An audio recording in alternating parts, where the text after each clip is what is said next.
Alright everyone, so this is the start of my F1 23 mod career series coming not every Friday but most Fridays throughout the season. You guys voted for over half for this man, Fernando Alonso, as well.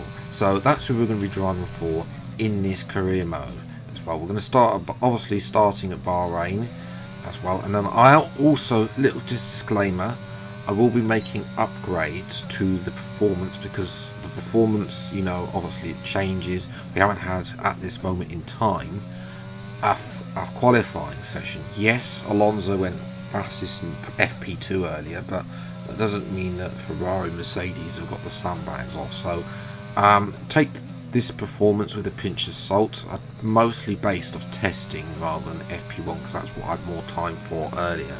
But anyway, in this format of this series will be a short qualifying. You will be shown the qualifying lap, like my driver career mode series, the fastest lap, and that will be followed by a 25% race. It's a winning formula, and it means that we can all enjoy a Friday evening video before the festivities begin. But anyway, Bahrain isn't a track that I particularly enjoy, which is why I removed it from my driver career mode series. Well, but we are 4 and a bit tenths up on our previous best time, which was good enough for P8 at the moment as it stands. Through the final corner then, up to the line, and what time this is going to be. Losing a little bit of time actually at the final corner.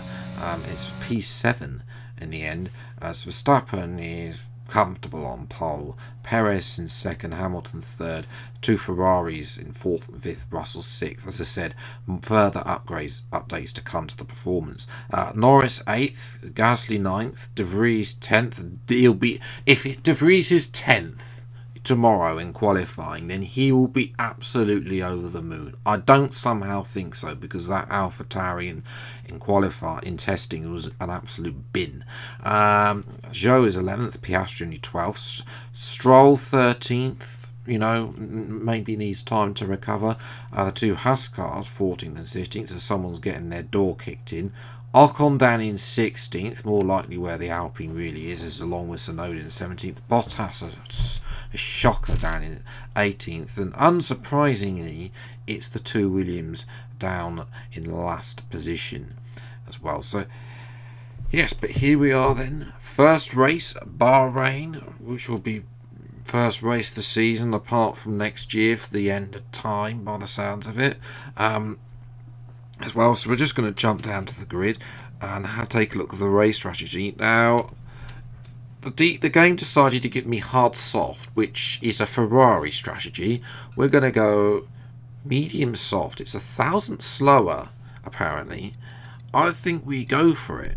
I'll lower the fuel limit as well. In hindsight, lower a bit more, because this is not driver career mode. We haven't got that stupid glitch with fuel. That's vibrant lights for the F1 23 mod, and away we go at Bahrain. And it's a miserable start, as it always on this game for me, as Norris goes past, as does I think somebody else. We're going to dive on the inside of Norris and Russell, and also one of the Ferraris there. There's contact with Russell, though we've had a poor exit. We're going to try and get the Alpine at least in their pink livery, and we have survived. Can we get Norris here down the inside, turn 4? Yes, we can. That's good. We don't want to be stuck behind the McLaren. And we're up to P7, back up to P7 where we started, which is crucial, not to be stuck behind the slower cars like the McLaren, the AlphaTauri, the Alpine, because they will be slow and they will be bickering. Like this driver, Nick De Vries, who's having a good start, tried to jump Alpine as well. There looks like a bit of damage for Gasly in the pit, as he's lost a bit of front end plate, but then loses momentum with Lando Norris there, as they're still going side by side, as we're ferociously defending from Norris there. Well, still De Vries round the outside, and they're still going side by side down the backs. This back little straight, no DRS enabled yet. They're still going side by side through the fast right-hander. That's the end of sector 2. They're still side by side. This is great racing between De Vries and Gasly. And Gasly thought he throughout De Vries, but De Vries comes back down the inside, and comfortably De Vries is back in front. As Stroll now gets, I think that's Zhou, so Stroll up to P11. So Stroll making moves as we're now defending from Lando Norris, who's had DRS. That turn 10 is horrible. It is one of the worst corners on the game, and the AI just get OP traction out of that every single time. Now, Ferrari, it might be a new. They might have a new personnel, a new strategy person, and a new team principal. But same Ferrari things, because Leclerc's got a technical issue, and it's about to get worse for the team in red, because it's not just Leclerc that's got problem. It's the other car.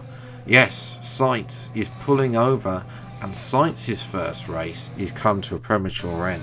He is out the race with an engine failure. Well, he hasn't pulled up though. He's still going. We have to take avoiding action. I don't. What on earth is Sainz thinking of there? I think he's slowed up Norris, or something's happened with Norris there. We'll get a replay on board with Norris. You can see there we go off circuit to avoid him, and Norris has a twitch as he tries to come in. De Vries there unaffected, as De Vries will come into the pits. Gasly will continue on. We're going to continue on to and take the lead of the race up to lap number 8. We'll come in then to make our one and only pit stop onto a set of soft tyres now at the start of lap 9. So we'll yield the lead back to Verstappen, but it's nice to see somebody else than Verstappen lead a lap, a little bit like Giovinazzi at Singapore. As well, there's Perez as well. He's definitely securing second place, and there's Hamilton. So third could definitely be on. There is Russell going past Leclerc. So Leclerc, he's at that issue, that whatever issue he's got is definitely hindering him as well. And we're close right up to Leclerc on the end of lap number 9, using a bit of ERS down this, well, penultimate straight, really, whatever you want to call it. Down to the final corner, and we brake late. But is that a bit of a mistake? Because we haven't got DRS now down the main straight. Should we have waited? We're going to now weave all over the place to try and break the toe to the Ferrari, which still has some straight line speed as well. But the Ferrari thinks about it down the inside, but we defend. And now we'll close up to George Russell. We set a purple final sector. That seems to be our only up pace. With this setup, Russell goes to the defensive. We're going to go to the outside, oh so close to the rear end, gone a bit deep, but we have in fact made the overtake work, and up to P4. So this is turning into a very good end to this race after a disappointing start. Russell, you know, we had to change. Russell went defensive there. We just decided to go around the outside, turns the inside for turn 2, and gives us the room and able to catch away as there is Max Verstappen, who's just absolutely dominating this race, way out in front in the Red Bull, and doesn't look like he's going to be caught anytime soon as well. Although saying that, we'll have to wait and see.